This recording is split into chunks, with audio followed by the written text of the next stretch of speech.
In this video, I'm going to show you how to use the track page. This is the page where you are able to track your holdings in the Simply Investing web application.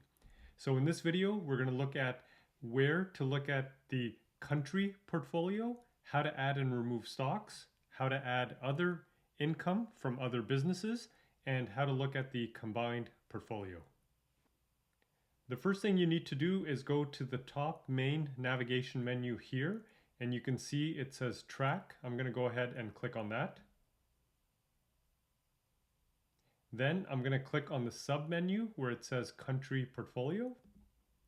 Here you can see all of the stock holdings in this portfolio, and we split up the portfolios based on country. So for example, I have some stocks in this example in the US and in Canada.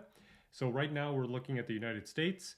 We can see that there's 3 companies that are held in this portfolio.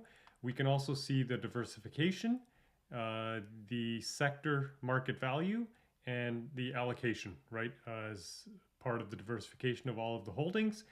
And as well, you can see the annual income being generated from these 3 stocks. This is the annual forward dividend income. So we can see that. Next, if I want to switch the country, I can click on Canada, and it's going to do the same thing. You'll see the Canadian stocks that are held in this portfolio, again, with the diversification and annual income. Now to add a stock, let's go ahead and click on the add option right here. So in this example, we're going to add Walmart. So we're going to select the exchange, which is the New York Stock Exchange. Then I'm going to type in the company name.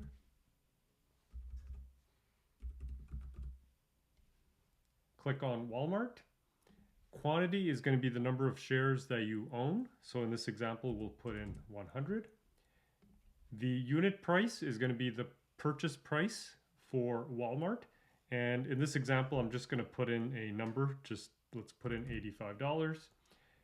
The brokerage name, you can type in any name here for whatever brokerage you're using. In this example, I'll put in TD Bank. The brokerage fee, if you're paying 0 commissions, then you can put in 0. In this example, I'll put in $5.99. The account type, this will depend if it's in a 401k. If you're in Canada, you can put in TFSA. And you can type in other things. If it's an account for a child or a spouse, you can put in child's name in here or child account. And then the next thing is going to be the purchase date.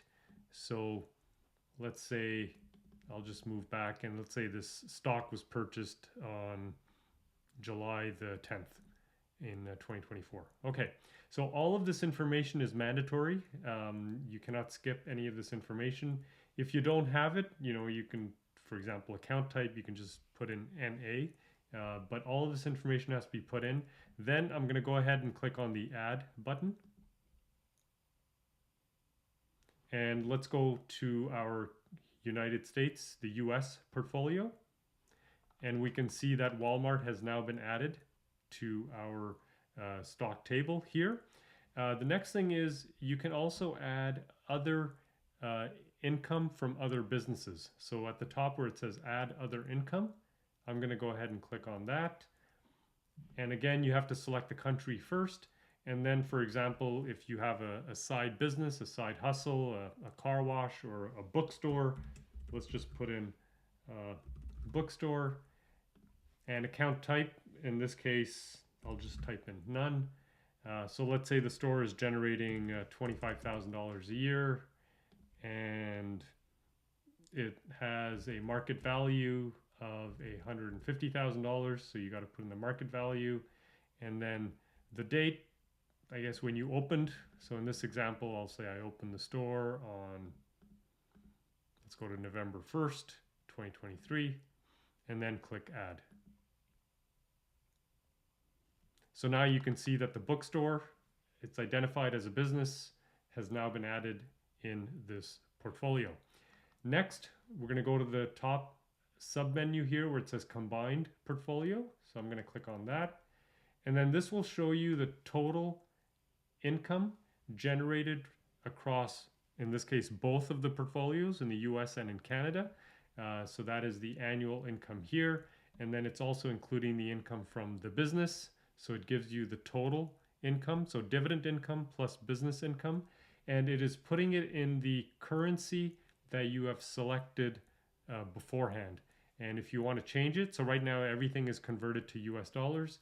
If you wanted to change that, you would click here where it says plan, and you see it says my base currency. So that's where you can change it, and then click on save, and it'll update the information on your combined portfolio as well.